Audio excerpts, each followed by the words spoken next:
ప్రస్తుత ఐపీఎల్ సీజన్లో చెన్నై మాజీ కెప్టెన్ మహేంద్ర సింగ్ ధోని గురించే తీవ్రంగా చర్చ జరుగుతోంది. ధోని ఆట మునుపట్లా లేదంటూ, ఇక రిటైర్మెంట్ ఇవ్వమంటూ పలువురు మాజీలు సలహా ఇస్తున్నారు. కానీ ధోని మాత్రం ఇప్పట్లో రిటైర్మెంట్ ఆలోచన లేదని చెబుతున్నాడు. అటు ఫ్యాన్స్ కూడా మహి ఈ సీజన్లో మెరుపులు మెరిపించాలని ఎదురుచూస్తున్నారు.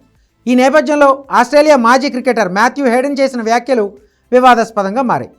ధోని సత్తాను తక్కువ చేస్తూ హేడెన్ మాట్లాడడం అతని ఫ్యాన్స్కు ఆగ్రహం తెప్పించింది. చెన్నై సూపర్ కింగ్స్ జట్టును ఎప్పటికైనా ధోని వదిలేయాలనంటూ హేడెన్ కోరాడు. వెంటనే కామెంటరీ ప్యానెల్లో చేరిపోవాలని ధోనికి సలహా ఇచ్చాడు.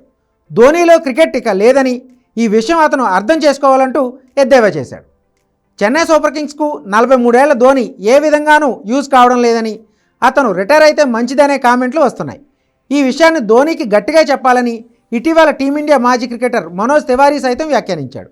సిఎస్కేకు చాలా లేట్ అయ్యేలోపు అతను ఈ నిజాన్ని ఒప్పుకోవాలని హేడెన్ cricket.com కామెంటరీలో చెప్పినట్టుగా వార్తలు వచ్చాయి. 43 ఏళ్ల ధోని మునుపట్ల సిఎస్కేని గెలిపిస్తాడని, మ్యాచ్లు ఫినిష్ చేస్తారని ఆశించడం అత్యాశ అవుతుందంటూ హేడెన్ చెప్పుకొచ్చాడు. ధోని వెంటనే తప్పుకొని యంగ్ ప్లేయర్స్కు ఛాన్స్ ఇవ్వాలని డిమాండ్ చేశాడు. చెన్నై ఇటీవల 184 పరుగుల లక్ష్యాన్ని ఛేదించడం విఫలమైనప్పుడు ధోని విమర్శలకు గురయ్యాడు. 26 బంతుల్లో 30 పరుగులు చేశాడు. అందులో ఓ సిక్సర్, ఒక 4 ఉన్నాయి. ధోని 6 డాట్ బాల్స్ ఆడాడు. ఐపీఎల్ 2020 సీజన్లో ధోని ఇప్పటివరకు నిరాశపరిచే ప్రదర్శనే చేశాడు. బ్యాటింగ్ ఆర్డర్లో ధోని స్థానం పైన విమర్శలు వస్తున్నాయి.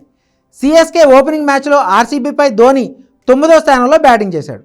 కానీ CSK head coach Stephen Fleming ఏమో ధోని ఇంకా తన మోకాలి గాయం నుంచి కోలుకుంటున్నాడని, అతని బ్యాటింగ్ నెంబర్ను నిర్ణయించలేదని వివరించాడు. ఇదిలా ఉంటే మాథ్యూ హేడెన్ చేసిన వ్యాఖ్యలపై అతని ఫ్యాన్స్ ఆగ్రహం వ్యక్తం చేస్తున్నారు. ఆస్ట్రేలియా మాజీ ఆటగాళ్లు ఎప్పుడు భారత క్రికెటర్లపైనే పడి ఏడుస్తారంటూ కౌంటర్ ఇస్తున్నారు.